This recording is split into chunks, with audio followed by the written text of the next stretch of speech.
Today is Easter Sunday. We are recording this live on Easter Sunday. You won't be listening to this on Easter Sunday, but we want to come to you today with just a message of hope. The message of hope, the message of Easter is that Jesus was dead and now he is alive. And so we want that same resurrection power for our marriages, and we know that it can be done.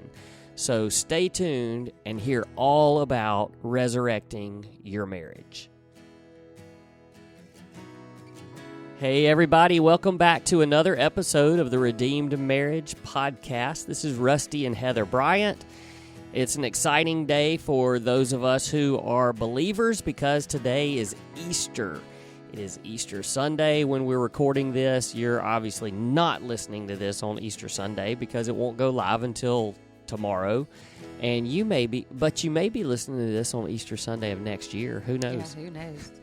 But we have a great message today. It's going to be a message of hope for all marriages. But before we get there, man, it has been quite a couple of weeks for us. And if you listen to last week's episode, we actually recorded 2 episodes in the same day. And you probably picked up on that because we talked about it a little bit. And then Heather at the end asked for you to pray for me because I was in Zimbabwe. So I'm on a different time zone right now and do not feel like it is. No, you're on our time zone. You just don't feel like I don't feel like I am on our time zone. Yes, I definitely feel like I am in another world right now. So I've been back for a couple of days, but jet lag has definitely hit hard. So trying to recover from that. But also another cool thing that happened this week. Well, there were a couple of cool things that happened this week, but one was an interview that we did with The Noble Marriage. So if you're not familiar with The Noble Marriage, go check them out on YouTube. They don't have a podcast. They have a YouTube channel, but a really incredible ministry, and they graciously invited us on to do an interview, and we had such a great time. I think we figured out that we talked to them for almost 2 hours, and I think they had to trim it down to about an hour. But if you really want to hear our story and it was really good. They just did a great job. And so I think it went live maybe on Tuesday, and I saw Travis posted on one of our posts and said that it was their number 1 release. Mm-hmm. So we're excited to be a part of their ministry and what they're doing. So go check them out.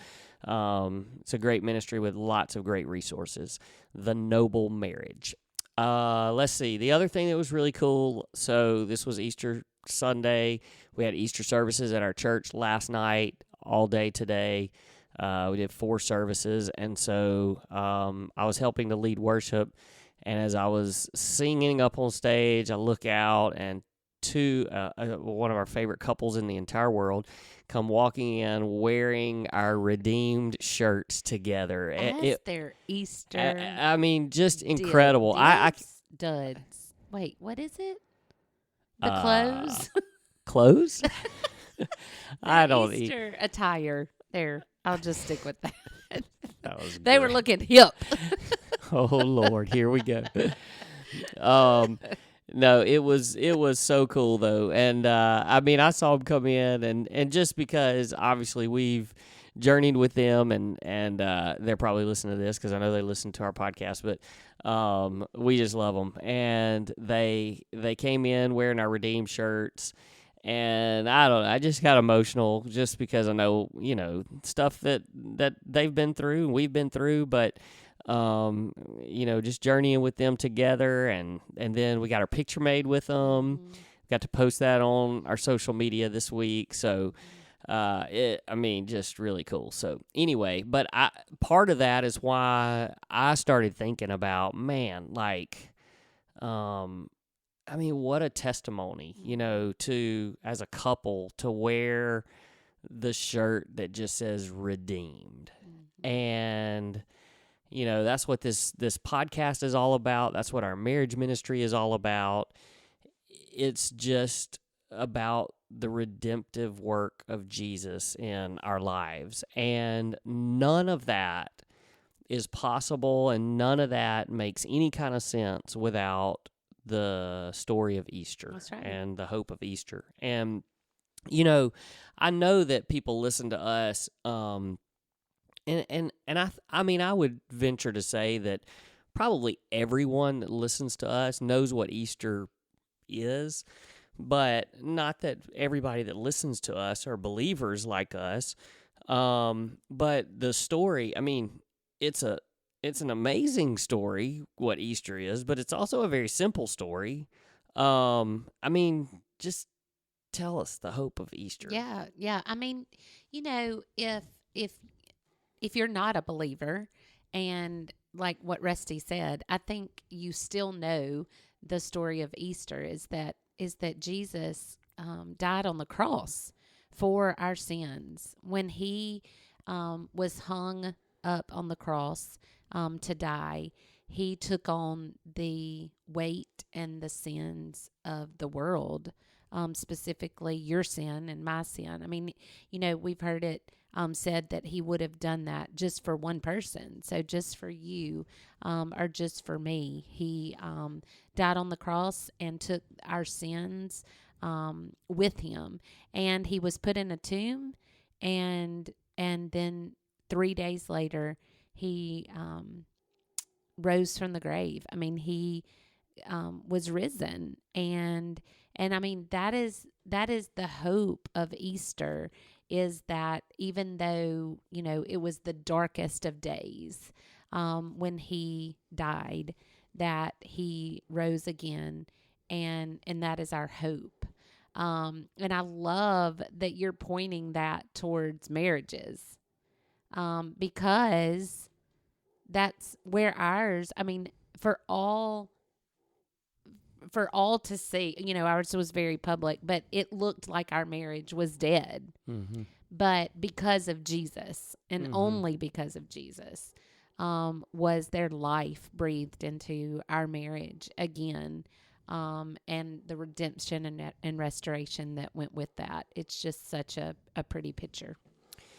Yeah, so I just, when we were just talking about what we wanted to share today, our entire message is a message of hope. But when, we say that, and we say, hey, we want people to look at our marriage and see hope for their marriage. Well, what it really all boils down to is just what you said. Our marriage, because you had an affair, and that is usually the death of a marriage. Right. And it could be in a lot of cases, and that's what a lot of people, that's what ends up happening. And for us, it could have been that way too. And so, what we did was we allowed Jesus to come in and resurrect our marriage. Mm-hmm. And so something that, by all intents and purposes, it should have been dead. It was certainly on the verge of death. Right. And God resurrected it. Right. So just like just like the story of Easter.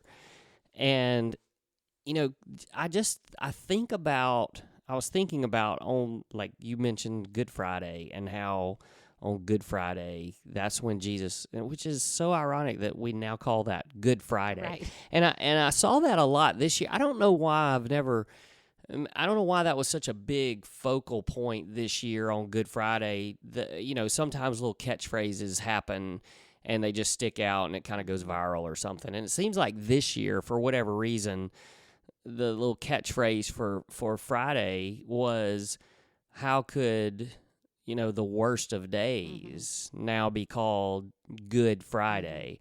And I've thought about that, even, about our marriage, and how in the world, like it's only because of God. Just like with the death and resurrection of Jesus, the only reason why Good Friday is, the death of Jesus is called Good Friday, is because of what happened 3 days later. Mm-hmm. Like, if he was still dead, it wouldn't be Good Friday. Right.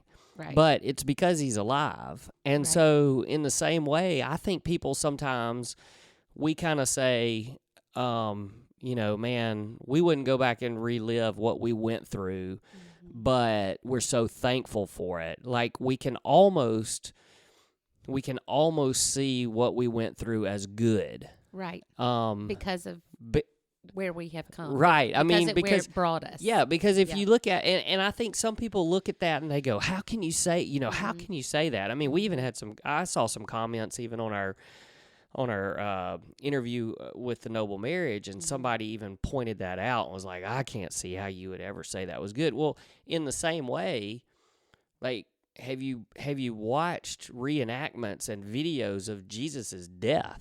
Right. Like, how can you say that's good? Like, there was nothing good about that. It was brutal, and he was wrongfully accused. Accused, wrongfully murdered. I mean, just beaten, and probably should not have even lived to make it onto the cross. An awful, awful thing. But we celebrate it now and say it's Good Friday. Was Good Friday because he didn't stay dead. And 3 days later, he rose from the grave. And so even when you look back at our marriage and people go, how can you say that's good? Well, it's not good because of what happened. It's good because of the resurrection. That's right. It's good because of the resurrection of our marriage. And so, I don't want people to get lost in, I can't believe they would ever say that was a good thing that happened to them. No, just like you wouldn't say that the death of Jesus, that wasn't a good thing, but the resurrection was good. That's right. And is good. And so, sometimes I just think we get stuck, in the details and the story, and we don't move forward 3 days later to the resurrection. Right. And, I think that there's probably a lot of people right now that are listening that are like, I want that for my marriage. Like, I want that to be the end story, but we're stuck in the death. We're stuck in this, really hard place that I don't see life in my marriage, or I don't see hope in my marriage. And, first of all, I want you to hear that you're not alone. I think that is just one of the biggest things that a lie that we believe is that we're alone when we're going through hard stuff in marriage. And I'm going to be honest, specifically on a day like Easter, I think that can be really hard for people because they see all these posts on Instagram, and all social medias where it's like these perfect families at Easter with the cross backdrop, and you start believing that all of those marriages are happy and all of those families are happy, and that you're the only one in the world that's having marriage trouble. And that is 100% a lie. I looked around even our church this morning at everybody in their pretty little dresses and their, perfectly detailed image, and think that's not, it's not real life. It's not what most marriages are looking like and feeling like. Okay, I'm going to tell a joke that has the B word in it. So if you're listening with your children. Oh, dear. Where are we going? Let me tell you. You were just on a roll, just talking about hold on, this. Hold and then on. I'm going to tell a joke. Just hold play. Well, it's not a joke. It's a funny story. Sorry. I'm going to tell a funny story that has the B word in it. Okay, so if you're listening with your children, be ready. Okay, so it's Easter Sunday, and this beautiful little girl had on her beautiful little dress and walked down the aisle to accept Jesus on Easter Sunday. And the pastor was talking to her afterwards. It was we don't do it like that at our church, but it's where you walk down and do, accept Jesus as your Savior. And he's announcing it to the church and congratulating her. And he says, and I love your Easter dress. And she says, Thanks so much. But my mom says it was a bitch to iron. And I just love the okay, so everything wasn't perfect. You can just see that family that morning with the mom trying to iron the dress and get everybody perfect and, fussing and do it. But then you walk into church and everything's perfect. And I think that's what what we do in real life is we have hard times and struggles and all, just hard stuff going on in our marriages. And then we walk in arm to arm and are like, hi, yeah, we're fine. Everything's fine. And so my point is that you can look around and feel very alone, but please know that you're not, that there's some really, really hard stuff going on in lots of marriages, and you're not alone. And not only are you not walking alone, as in, I know that there's other people going through lots of stuff, but also you're not alone because our God and our Jesus that did raise from the dead is with you. And he's not still in the tomb. He's not dead. He is alive and he's with you. And you can trust him and count on him to walk with you through whatever you're going through in your marriage. Well, it's not just that we're not alone. We're also, it's okay. We say this a lot. It's okay to not be okay. It's just not okay to stay that way. But I think that people, like you said, they, especially on Easter Sunday, everybody's dressing up. Everybody's trying to look like everything's great. And that's not what Easter's all about either. Easter is about, Jesus was stripped down into, he hung on the cross so that you could come just like you are to him. That's right. And so you don't have to clean yourself up and get yourself right before you come to Jesus. Right. And in the same way, your marriage is not supposed to be that way. You're not supposed to fix everything in your marriage and have a perfect marriage and then come to Jesus. You come to Jesus as you are. That's right. And you allow him to do the work. That's and, I know that, we're talking about resurrecting a dead marriage. And, what do you do? And, I know that as I said this, we were talking about this topic, you went and you found the little book that you love about saving your marriage alone, or what's the actual title of it? It's called How to Save Your Marriage Alone. Wheat. Yeah. ED. That'd be Ed. Ed Wheat, MD. ED Wheat. Yeah. ED Wheat, I'm MD. RUSTY, Bryant. ED. Ed Wheat, MD. But you went and grabbed that book because, as we were talking about the topic, I think that so many people, like you said, they get hung up because they're like, that's what I want. Like, I'm looking at a redeemed marriage, that I listened to this podcast that's called The Redeemed Marriage. Rusty and Heather Bryant went through the worst of the worst, battled through infidelity, and now are on the other side 11 years later, almost 12 years later, and, have this amazing, thriving marriage. And there's people out there that go, yeah, that's great. Like, I see the hope in that, and I want that, but we're not getting anywhere because it's only, I'm the only one that wants that. My spouse isn't listening to this podcast. My spouse is not doing anything. And so there's just this, the longer it goes, the less hope that you have.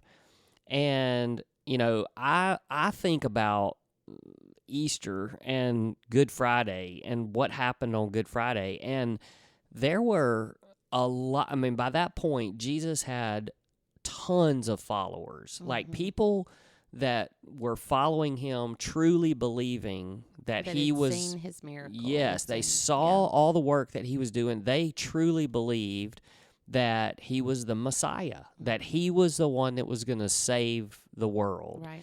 And then all of a sudden, he gets hung on a cross and he's dead. And like you talk about, I mean, most of these people that were following him, like they literally gave up everything. They gave up their jobs, their families, because this was the one. And you talk about losing hope. And, you know, it wasn't for a few hours. I mean, the next day came and the next day came, you know, and so why, you know, for them to have completely lost hope. And imagine that time period between the death and then them actually finding out about the resurrection. Because, you know, obviously back then it wasn't like when they went to the tomb and found him empty, it wasn't like all of a sudden social media posts. Yeah, group text. Hey, guys. Hey, disciples. You know, so, I mean, some of them were finding out over the course of, you know, several days or maybe even weeks. And can you imagine just as the days went on and on, just the despair and the lack of hope that they had. And those days can be the hardest. I mean, we know, like, that can be the hardest of days. But, like, it's just like, you know, the big saying, hey, it's Friday, but Sunday's coming. Sunday's a-coming, you know. And, you know, that's another big trendy thing that we hear, you know, around Easter. But, like, that's what we want to say to you is that, man, if God can redeem an entire world through the death and resurrection of his son, he can redeem your marriage. That's right. And, you know, it might not happen in 3 days, but he is able and he is very capable of doing it. And the thing is, he wants to do it. That's like we say that all the time too. God is for your marriage. He has ordained your marriage. He created marriage. And so he's for it. And he doesn't want it to be destroyed. Now, there is an element that we play in that because we have to allow it. Like, we have to actually allow him to do that. And sometimes, I mean, you know, we've got to be honest here and say, hey, you're right. You may do all that you can do, and your spouse may just continually reject. And like, may never, that person, you know, your spouse may never change, but that's not on you. That's right. And so you keep doing what you are supposed to do as a spouse, and you keep believing and praying like crazy. I mean, that, you know, if you were to say, okay, I'm turning this off in 5 minutes when this is over or whatever, and you're like, I just need to know what to do now. Like, just tell me one thing to do right now. And I would say that if you just are at a complete loss and you have no idea what else you're supposed to do at this point, because you're saying, I want to have hope, I want to believe in the resurrection of my marriage, but my spouse does not, then I'm just going to say to you that you need to turn to the supernatural power of God. And you need to say, I can't do this alone, so I'm just going to turn all of this over to God. Now, that doesn't mean that you don't do anything. You just sit back and watch. But that's the step. It is, I'm just going to commit to praying like a crazy person is what we say sometimes. And I'm going to pray for my spouse. I'm going to pray for the resurrection of my marriage. I'm going to pray that a miracle happens. And it doesn't matter if I don't see results in 3 days. I'm going to keep praying and praying and praying until I begin to see that God is starting to work a miracle. And like, if that's the only instructions and hope that you need for today, that's what we want to give you. That's right. I've been preaching it. Yeah, you are. I'm feeling the Easter. I am feeling the Easter. And I need Jesus to resurrect my ears because they are still clogged up and I cannot hear a single thing. We hear you, bro. We hear you. Well, I'm glad because I don't really hear myself. Maybe that's why I'm just talking because I can't really hear myself. All right, so what we want to do is to just leave you with real hope. And I know that we have lots and lots of listeners that come on for the first time. They don't really know our story, but we just want you to be able to look at our marriage, and just like you, I mean, I know the Easter story. It's people know it, but there's just this: do you believe it? Like, do you really believe that Jesus died on Friday and rose again on Sunday, and he is alive? And if you believe that, then you have to be able to believe that for your marriage too. That's right. And so that's the hope that we want to leave you. It is, your marriage is never too far gone. We've even had people recently that have reached out to us that said, I've been listening to your podcast. I've been divorced. My spouse and I are divorced. But they say, but we still are believing, or I'm still believing. Yeah. And I'm like, yes, you can still believe for that, And, even if there has been a divorce, if you're not remarried, your spouse is not remarried, then yes, you can continue to fight for a marriage like that. And God is in the miracle working business, and he can work a miracle in that too. I've talked way more than you. Go. No, you did amazing. I mean, I told a story with the B word. You just told jokes. You're just the comic relief today. I'm telling the Easter story, and you're bopping in doing stand-up comedy. No, you did. You were preaching. I love it. And it's just, and the reason why I can say he's preaching it is because we're passionate about it. And we're passionate about it because we've experienced it, we've witnessed it, and we know that God is that big and that powerful. And we want that for other people. Mm-hmm. All right, so last thing, if you are listening to this and you're like, all right, where do I go from here? I told you, pray. The other thing is, you're not walking this alone, and you don't have to walk this alone. We love hearing from you, and so you can reach out to us through our website, theredeemedmarriage.com. Also, all of our social media platforms, you can reach out to us there. And if we can give you some other specific encouragement or help, if there's something specific that you're dealing with that we can pray for, we want to help. We want to journey with you. And look, when I saw our friends walk in with their shirts on today, and then, even, after we posted something and they shared even on our post. So go check out our Facebook post. And they actually shared on there just about how valuable and important it is to have mentors and people to walk and journey with you. And man, that's so true. And so even if we're miles and miles away from you, thousands of miles away, we've got new listeners in Zimbabwe now because I was in Zimbabwe. But we can still journey with you, and it would be our honor. So if there's a way that we can pray for you and encourage you from wherever you are in the world, we want to offer that to you. So reach out to us. Hey, thanks so much for listening. Happy Easter. Happy Easter. And remember, there is hope, and your dead marriage can be resurrected. So keep hoping and keep believing, and pray like a crazy person. We'll see you next week.